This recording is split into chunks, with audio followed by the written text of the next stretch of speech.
Go to the park, once an Eden, see the mansion that once was the Gnoll, surrounded by trees tall and leafy that softened the rays of Old Sol.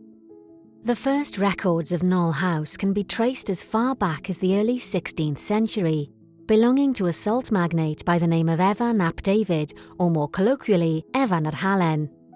This grand country estate came into the possession of the Mackworth family and was expanded upon by generations of the family in the early 1700s and was at its largest by 1791.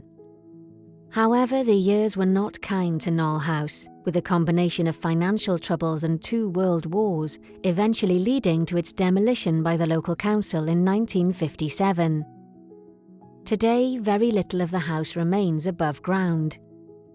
However, below ground, there remains an echo of its past life. A warren of extensive cellars offering a glimpse into what this house may have once been. It is difficult to say what exactly these cellars were used for, but historical data suggests that they were most likely used for the storage of a vast wine collection. An inventory curated upon the death of Charles Evans Thomas Esquire, the then owner of Gnoll House, reveals a collection of over 800 bottles of wine.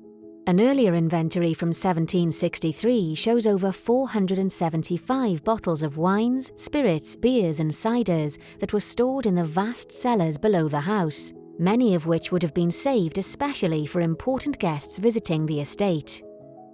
Whilst records show the primary use of these cellars was as a place to store the Gnoll's vast collection of alcoholic beverages, it does not require much imagination to consider the possibility of other uses for these cellars. Perhaps illicit meetings were held here away from the prying eyes of the public. Maybe the servants would hide from their masters to enjoy some additional time off, or perhaps sample some of the goods for themselves. It is truly impossible to know what human interactions occurred in these underground chambers, but one thing is certain: these cellars only offer a glimpse into the majesty that once was Gnoll House.